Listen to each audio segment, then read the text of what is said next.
Hello, BookTube. Still trying to feel my way back to making your usual obnoxious bombardment of videos.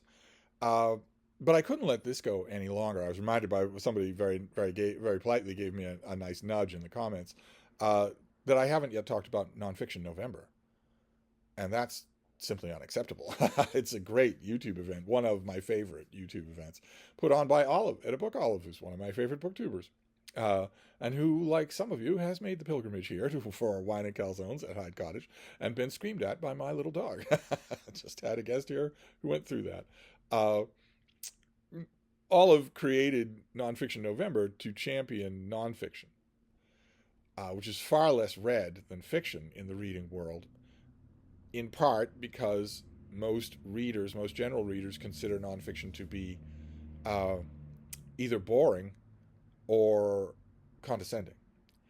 And I want to start off right away. I hope I've made this acknowledgement many times before, but I want to start off right away by saying that the reason that most general readers think that about nonfiction is because most nonfiction is that. Either it's scholarly and thinks that it doesn't need to be interesting, or it's shallow and thinks that's not an insult to your intelligence. Either way, that's bad, but that's not a reflection on the genre. There's, as you know from watching this channel, plenty of really, really bad fiction that is equally sinful. It's not a function of nonfiction. It's just a function of writers. That's all, who can be of varying qualities, ranging from absolutely crappy to moderately good. The key to Nonfiction November is to help you sift through all the dross and find some gems, find some nonfiction that will thrill you. And the problem with those two general reader conceptions of nonfiction is that a lot of general readers think that nonfiction, just in general, has no ability to thrill, that it can't do that it's basically a book report, a science digest, or whatnot. Nothing could be further from the truth. The best nonfiction is so much better than the best fiction. Here, baby. Here, baby. No, no. Come down here. She's got a little bit of, any of you who have dogs, she's got a little bit of a hot spot, if you know what that is. That it's driving her crazy from time to time. And the key is just let it go. Don't agitate it or it'll get worse. So I'm sort of keeping an eye on that, which she doesn't like, and I don't like it either, but she's going to like the results. But anyway, what was I saying? Oh, right, about nonfiction. The point that I've been making on this channel for many, many years.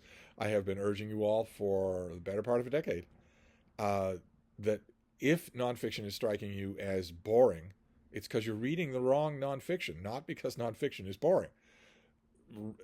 Great nonfiction is, I think, much, much more involving than great fiction. Because it's real, among many other reasons, because it's real. And also because there's more of a participation involved, I think. An odd level. It's an odd quality, but once you start reading a lot of nonfiction, you'll start to feel it. There's an element of participation that isn't present even in great fiction. Like Annie Proulx's book Barkskins, I think, is a great novel. But you're not participating in it in any way. You can't haggle it back and forth. You can't argue with it. You can't dispute with it. It just is there, and it will work on you or it won't. I think large sections of that book really do work on you. But it's very different when you read a new book about Operation Barbarossa in World War II. World War II is on my mind. Can't imagine why. Or the Malmedy Massacre. If you read a new book about the Malmedy Massacre, okay, you can't argue with it. You can't dispute with it. You just sit there and read it. But if you read a different book about the Malmedy Massacre, there's no different Barkskins. There's just Barkskins. That's it. But if you read a different book, a different scholar, different sources, maybe a different amount of work involved, maybe a different amount of insight involved. If you read a different book on the Malmedy Massacre, well, all of a sudden, you're involved in reading about this subject, and you will definitely be more involved. You will definitely have more skin in the game for the next book on the Malmedy Massacre or the Battle of the Bulge just in general than you ever could the next novel by Annie Proulx.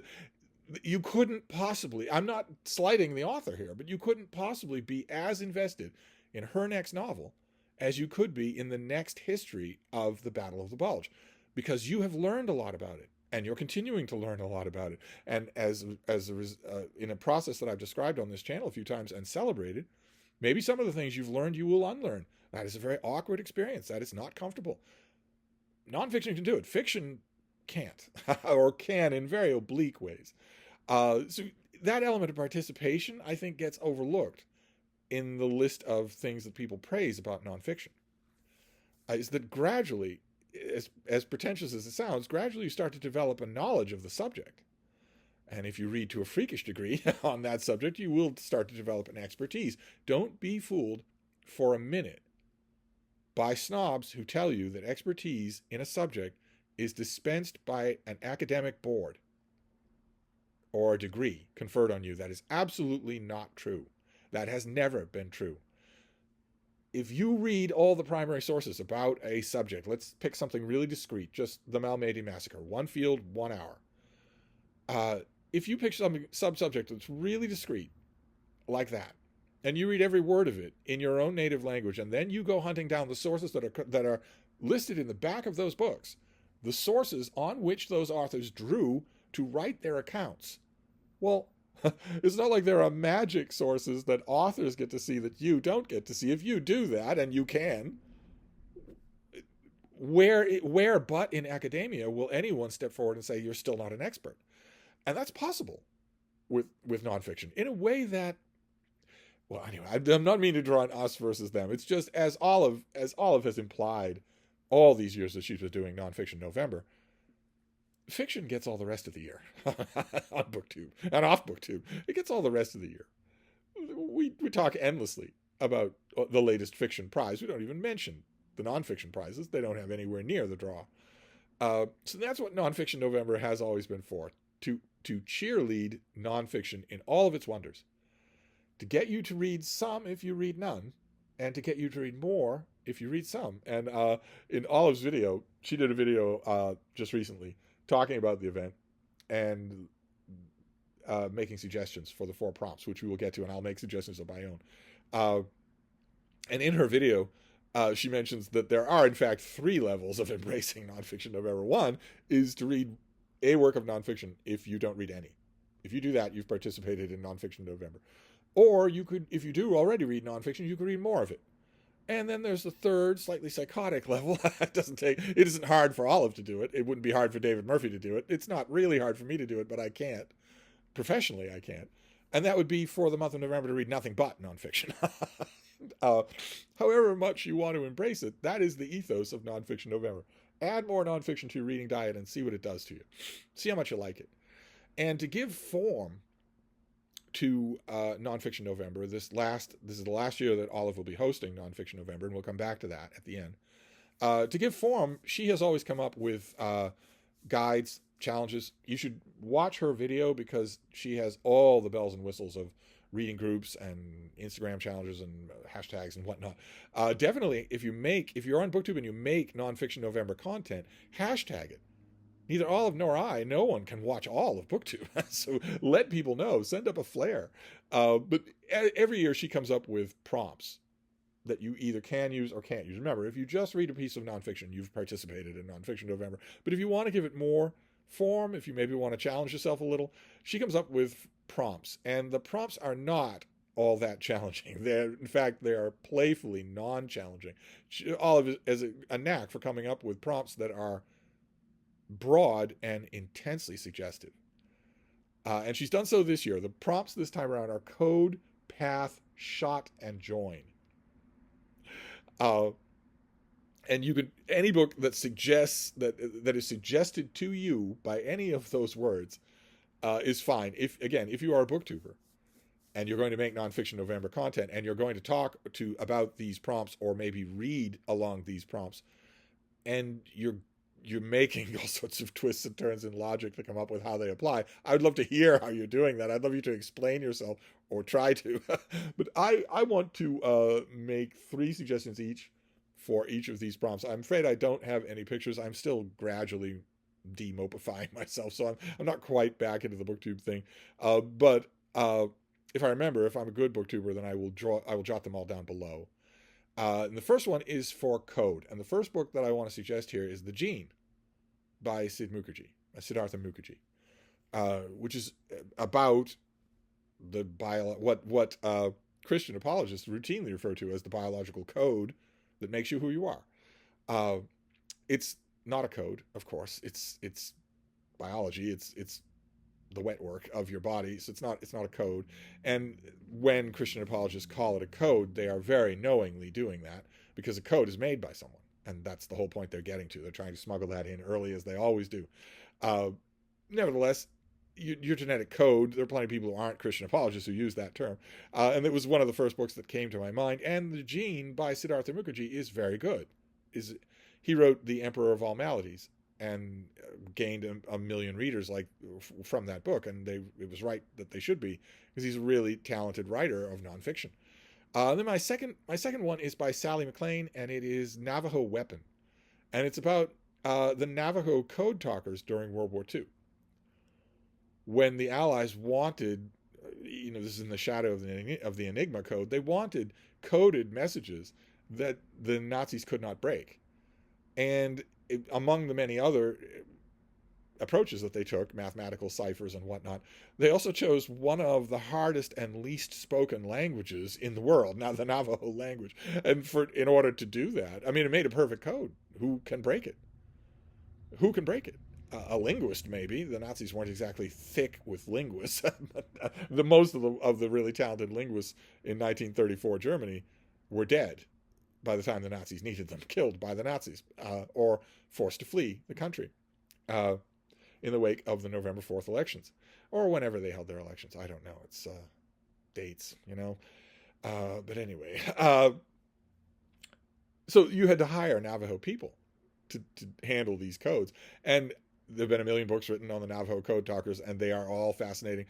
I like Sally McLean's because it has a really strong narrative flair. I think that's it's just really enjoyable to read, and I wanted to pick one for you that was enjoyable to read, because I don't want to shoot myself in the foot with people who are risking reading nonfiction. I want to make as many converts as I can. And then the third book for code is by Jane Ward. It is a very strange book, but it is all about, in one way, it is all about coding, social coding. It's called Not Gay, and it's about sex between men who are not gay.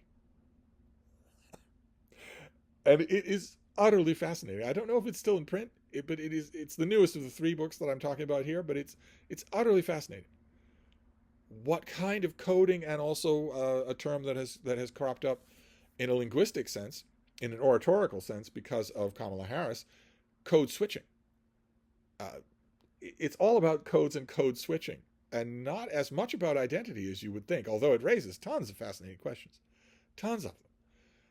The natural application, the natural thing, in a way, certainly if you're in America, an intensely incarceral state, if you're in America and you're thinking about the carceration system here, which is basically another country, it's basically a gulag archipelago in this country with millions of inhabitants who are never going to get out, who have to learn its rules, its languages, and whatnot. If you're in America and you think of that, that's the first thing that's going to come to your mind: gay sex between men who aren't gay. But the book is about a lot more than that. It's about a lot of other applications to that, some of them utterly surprising. So there you go. Sorry, I don't have any pictures for these things, and a lot of these titles are going to come to you out of left field. But this to show you the wide variety of nonfiction. But anyway, we'll move on to Path, and for Path, I chose 3 books with Path in the title.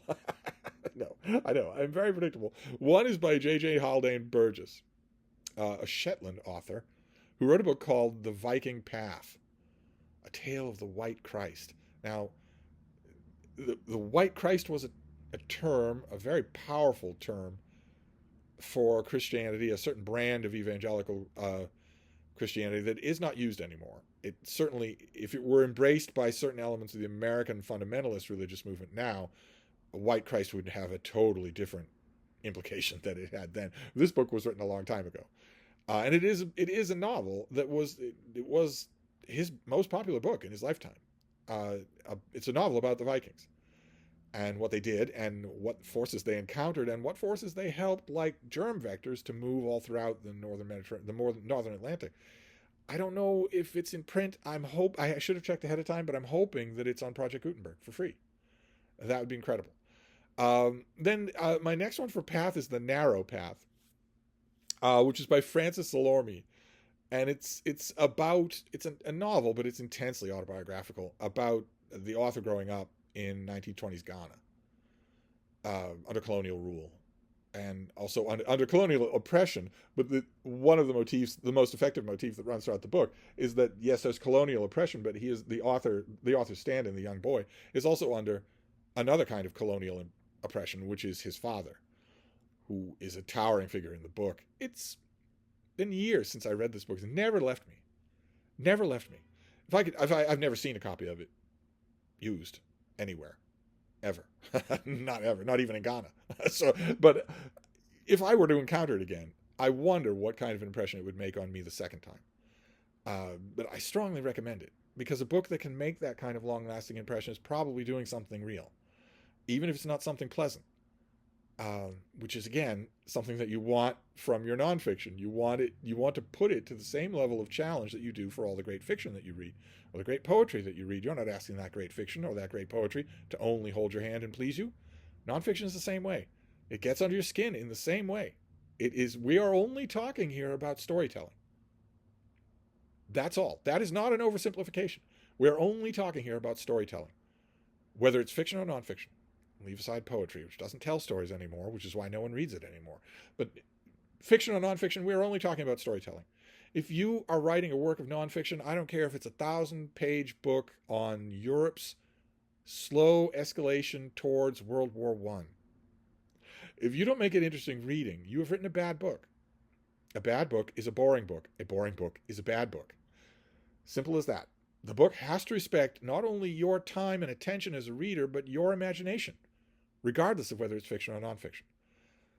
So anyway, sorry, these little excursions will crop up throughout my video. They don't crop up in Olive's videos, just so you know. I'll leave a link to Olive's video so you can watch a more palatable version of this. The third Path book is simply called The Path, by a wonderful guy named Chet Ramo, who taught at a college in Massachusetts, and every day he walked the same path from his house to his school and back again, and decided to write a little book about it.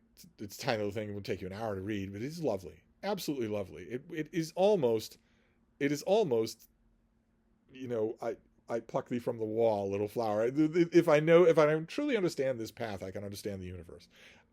It's a conceit. That's a writerly conceit. Neither the writer nor, I hope, any of the readers believes that's true. There's nothing about a double pulsar on that path from your home to your school. There's nothing about humpback whales on the path from your home to your school. But you know what the point that the author is trying to make, which is that there's a whole world that is there. A whole world that you're just walking right by. It intersects with you briefly, and maybe if it does routinely, you don't even think about it anymore. But it's a whole world on its own. It doesn't know you're there. And it's incredibly intricate. I was thinking about this just last week when David Murphy and I went to the Book Barn in Niantic, Connecticut. And on our drive back, we saw some deer on the side of the road. There's forest on both sides of the road, usually, or broad fields with hills and forests interspersing them. It's common. Most of the times that I've been driving either to or from the Book Barn, I have seen deer on the side of the road. And afterwards, we came back here. We unpacked our books, made a tedious book blog, book haul. We talked a lot, also tedious. We had lots of wine, lots of food, petted with Frida, lots of laughs. And the whole time in the back of my mind, I was thinking, what is that deer doing right now? What is that deer? What are those deer doing right now? During that car ride, I was looking forward to my evening. Do deer ever look forward to their evening? What? They bed down. All right. So what is the complex of thought involved in how they think about where and when to bed down? That's the sort of thing that's captured in Chet Ramo's book. It's a gimmick, I know, but it's a really good gimmick. It's done really well. Then we move on to shot. And one of the applications here of shot here is the colloquialism for taking a shot of whiskey, for taking a shot of an alcoholic beverage. Olive mentions this in her video. I thought about it right away because Olive and her hubby have been here a few times for visits. I should warn you, don't try to keep up with Olive. but then again, it's not all that good idea to try and keep up with me either. So it takes all types. But naturally, when I got to this prompt, I thought about drinking, and that led me to one of the most famous drinkers in modern literary history, which is Kingsley Amis. Now, a lot of the stories about Kingsley Amis drinking have been exaggerated, I think. I have never found them to be corroborated internally between each other. In other words, there's literary gathering, he's there. One person will write in a column for The Guardian that he had to be carried out on a stretcher and was calling out his grandmother's name or had no clothes on or whatever. And another person who's writing for the News on Sunday, will say that he strolled out telling anecdotes with an ascot. Well, they can't both be true. So I think there's a lot of exaggeration going on there. But somebody, I forget who it was, did a book called Everyday Drinking, which is a compilation of some of the best writing that Kingsley Amis did about drinking. Now, on one level, it's a really good anthology, because you get the signature scenes from some of his novels. You get some signature essays that he did about writing. On another level, it could be improved on. I don't know that it ever has been with this author, because the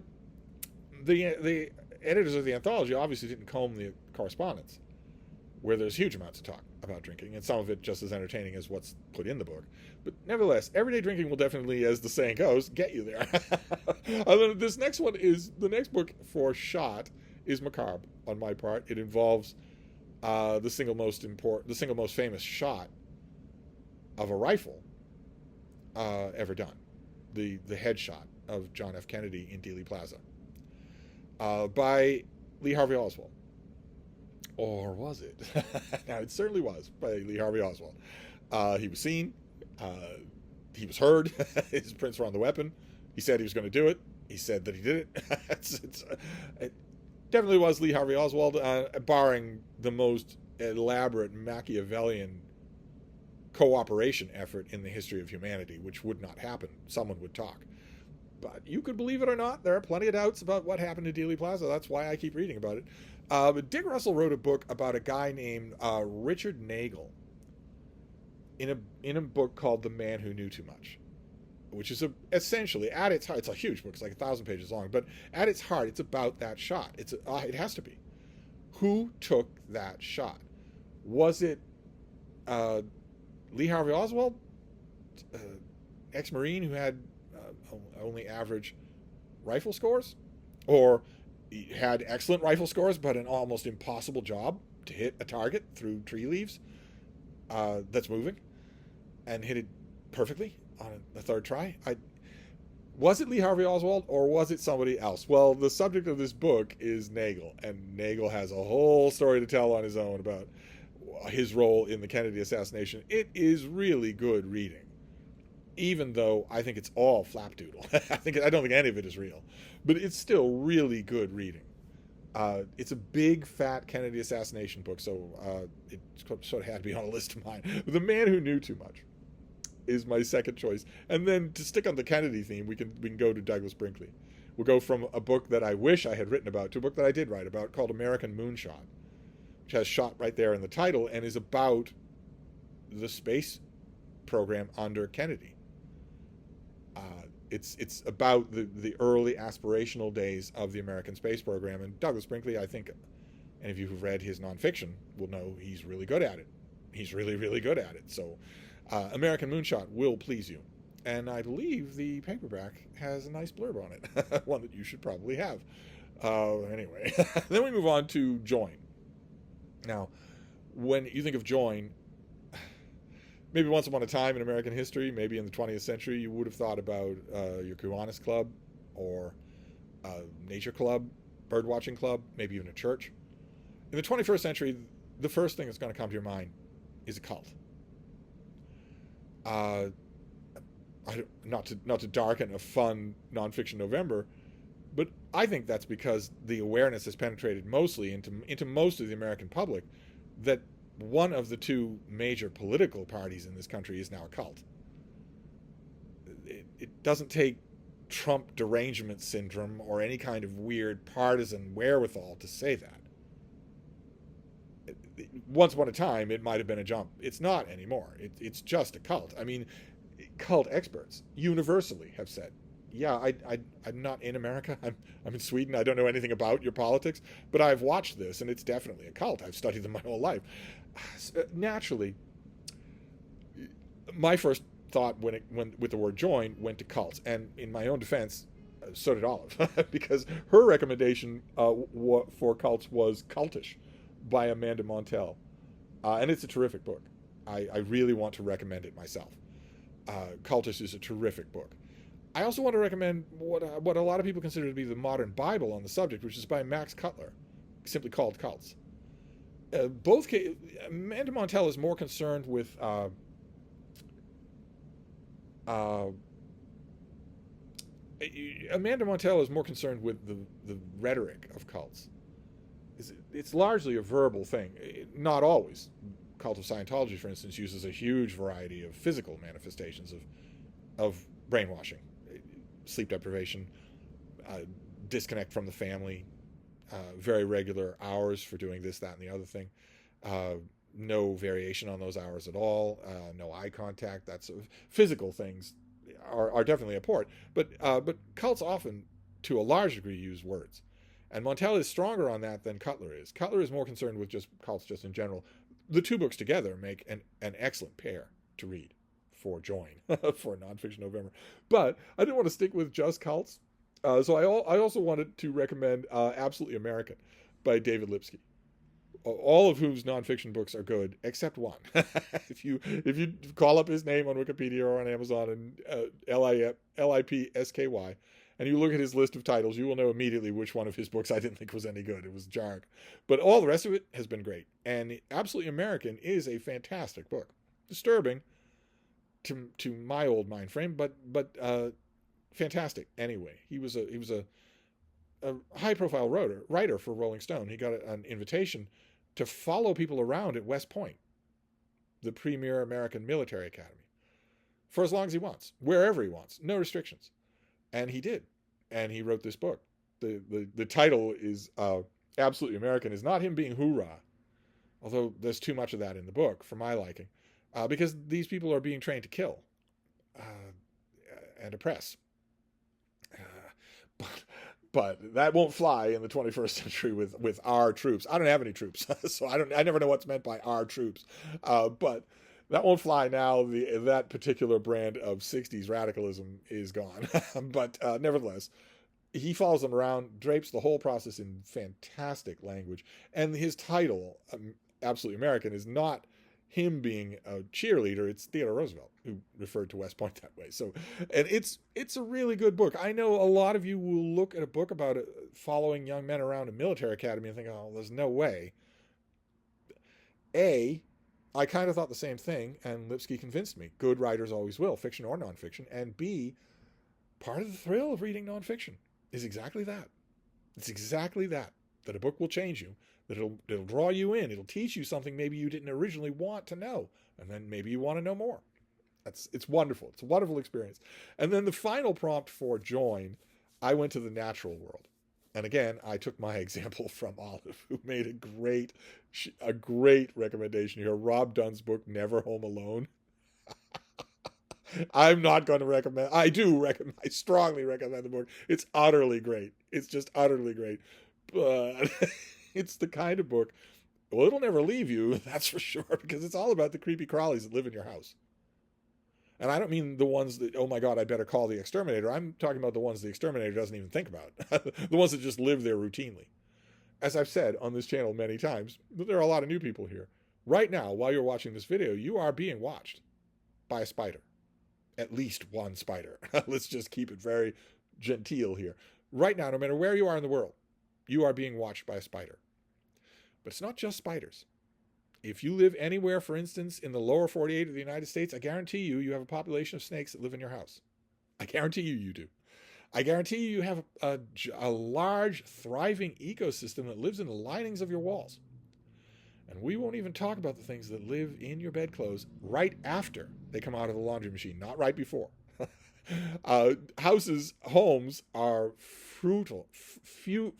they're fruitful biomes for non-human living organisms. And Rob Dunn's book just spares you nothing. It just gives you all the horrifying, fascinating details of that. You are not home alone. You could not be at all. That's even a research station in Antarctica, and even then. So I'm not going to do that route. I do strongly recommend Never Home Alone, but I want to use another nature example for Join. And it's one I've praised before on this channel, but I'm happy to praise it again. It's by Joe Hutto, and it's called Illumination in the Flatwoods. It's about a man who essentially joins the flock of wild turkeys living in the flatlands in Florida. And he starts the book by thinking this is just meat on the hoof. This is just meat walking around. I know what turkeys are. They're dumb. They're birds. They're not complex. They're basically food fowl.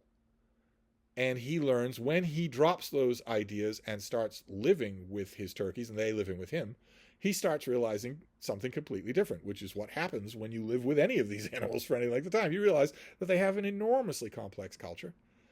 They very much have a language, thank God.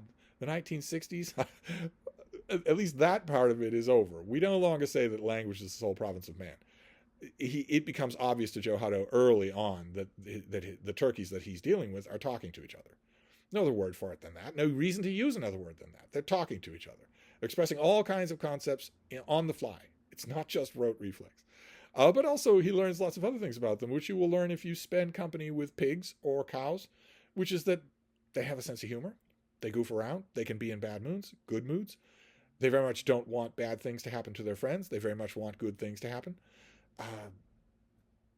In other words, everybody's human. Without the Spock's follow-up, if I find that comment insulting. You find out, you learn right away in the book that what it means to join an alien species. And I know this subject very well. So I can't recommend it strongly enough. Illumination in the Flatwoods is amazing. And that's for Join. That'll be my third recommendation for Join. Although I second Never Home Alone. Just, you're never going to look at your house the same way again. Never at all. Never at all. If you think when you wash suds down the kitchen sink, if you think they just flow through empty pipes to some sewage system, you are wrong. If you think that, you are wrong. Let's just put it that way. Oh, if you could somehow turn on an infrared light wouldn't work because the people that you're looking at can sense it. So to them it would be like a normal light, so they would react accordingly. But if you could show some sort of invisible light and turn it on the ceiling of your bathroom overnight, no matter how clean that bathroom is. Now, this is not me giving your kids free license not to clean the bathroom. They should still clean the bathroom, the little freeloaders. But there's clean and then there's empty. They can't empty your bathroom.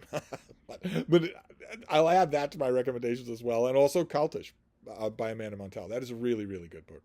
But anyway, there's a bunch of nonfiction recommendations, a whole bunch of digressions as well, just to show you, to underscore what I do every year.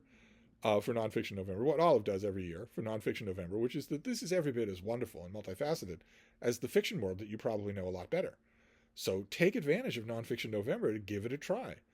And we have 2 weeks left until November. If you want more suggestions from me, sing out. I'd be glad to make. I've been making nonfiction recommendations on this channel for 8 years. I would be happy to make more. So anyway, I'm going to wrap this up for now, but I'll be back. Thank you, BookTube.